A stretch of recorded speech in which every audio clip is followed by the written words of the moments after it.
I stopped at McDonald's this morning to pick up a couple hash browns. I pulled over to sit in the parking lot so that I can eat. And as I was sitting here, I was thinking, I don't have a fabric stash. And there are some real pros and cons to living a stash-free sewing life. These upsides and downsides are based on my experience. So I'll start with the upsides. Storage space. So fabric can take up a significant amount of storage space, especially when you have a variety of types of fabric and different colors of fabric on hand. But if you don't have a fabric stash, there is no need to be concerned with where to store and or organize fabric bundles. Shopping. When I'm ready to sew, my typical routine is to pick out a pattern and then go fabric shopping. The upside to this approach is being able to see what's new in store, what's new in season, what's new on clearance, and if I'm in Joann Fabrics, I may get lucky and see what patterns are on sale. Next is intentionality. So once I have a plan and I've selected the pattern that I want to make, the next thing that I do is make a note of the fabric and any notions that I may need in order to make up the pattern. So if the pattern calls for knit fabric, then I'm going to go to the store and walk around until I find some knit fabric that I'm interested in sewing with. Because I'm walking around the store with a plan and I know what I'm interested in and I know what I'm looking for, I'm very intentional with my shopping and my buying. Having a plan helps me stay on task by having a clear vision for the project that I have in mind, and this also helps me cut down on impulse buying. I'm getting some gas, but the next one is peace of mind. Now, when you purchase fabric as you're ready to sew, you have the opportunity to get the exact amount of fabric that you need for your project, and you could even buy just a little bit more if you so choose. You can then sew confidently knowing that you have enough fabric for the pattern that you're planning to work on. Ignites creativity. So not having a fabric stash encourages you to think outside of the box. Oftentimes I have a lot of scrap fabrics that I keep in a small box in my closet.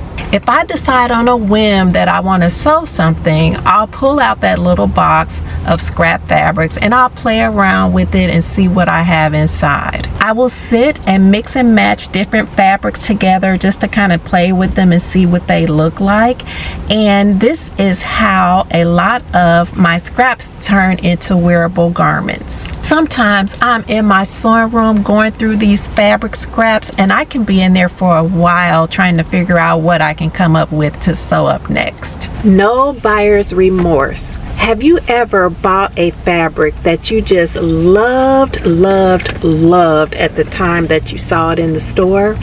So you buy it and you feel like you just have to have it, and then you take it home and you realize somewhere down the line you've fallen out of love with that fabric and it's just not hitting the same as it did when you first bought it. You might even think, why did I buy this fabric? Without a fabric stash, you don't have to worry about having fabric that's been in your stash for years that you've fallen out of love with and you just don't know exactly what to do with anymore. The next pro is that you have room for error. So when you're ready to sew your project, if you decide to purchase your fabric in store locally and say something happens while you're sewing and you end up needing more fabric for some reason, there's a good chance that you can return to the store and buy more fabric readily available to finish your project. I have the pattern all picked out. I decided what fabric I want to use to make the pattern. Now I'm headed to the store to pick up the fabric. I get to the store and I begin shopping for the particular fabric that I have in mind. I'm sticking to the plan and lo and behold, I don't see what I'm looking for. This happens a lot. So I may find fabric, but it may not be in the color that I had in mind, or the weight might be off. It may be too thin or too heavy. Sometimes I find fabric that I really like and really want to use, but there's just not enough on the boat. Sometimes I find the perfect fabric, but it's just too expensive. So for various reasons, I'll end up leaving the store empty-handed, and that is my first downside to sewing without a fabric stash. Sometimes I'm sitting around the house and I get a little bored and I think, oh, I would love to sew something right now. But without having yards of fabric in my sewing room, I can't just come and sew up like a dress or a pair of pants when the urge hits. There have been plenty of times when I'm in the store shopping for fabric and I'm laser focused on finding the particular fabric to go with the garment that I have in mind. I'll see some cute fabric in the store and I'll make a mental note of that cute fabric. Then later, once I'm back at home, if I find a pattern that I think will be perfect for the cute fabric that I saw on sale that I did not get, I'll go to the store and see if the fabric is still in stock. Sometimes I can find the fabric, and that's great. On times when I can't find the fabric, or the fabric is sold out, or I found the fabric but there's not enough left, it's the feeling of, oh man, I missed the boat on that one. Another downside is that shopping for fabric can be time consuming. Oftentimes I'm going from store to store to store looking for the perfect fabric that I want to use to sew up a garment. I may go to Joann Fabrics, Hobby Lobby, then maybe the thrift store. If I can't find anything in store, I may end up buying some fabric online. Waiting for fabric to come in the mail can delay your project, which can also hinder your creative flow and cause frustration. Another downside to not having a fabric stash is the missed opportunity to save money by taking advantage of a great fabric sale and building a fabric stash little by little over time. Not having a fabric stash calls for one to have patience. You will need to be flexible and be prepared to get creative. Speaking of getting creative, here is a Scrapbuster top that I came up with the other day when I didn't have any fabric to work with. So I used a green Sherpa down here on the bottom for the band. This is a brown Sherpa.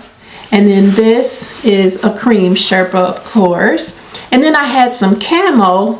So I used the camo for the sleeves. And the pattern that I used for this garment is a Burda pattern. So I just used the front and the back of the Burda pattern. And then for the sleeves, I used a different pattern because the sleeves in the Burda pattern were gathered here and I didn't want my sleeves gathered, so I measured the armhole opening and then I found a sleeve that I could use that would fit into the armhole opening without me having to gather the sleeves. And I also put fabric scraps together in order to make this longer. I did it there and also in the back, so you'll see like a band here. So I just put pieces together until I got the length that I wanted, put pieces together to create a band, and then I had enough for the sleeves. And then for the neckline, I just folded it down. It was supposed to have a band. I just folded it down and stitched it. I actually made some food. It's been a while. I had not cooked anything for a long time. I'm about to put the food in the refrigerator and I thought I would show you. So keep in mind this food is not hot.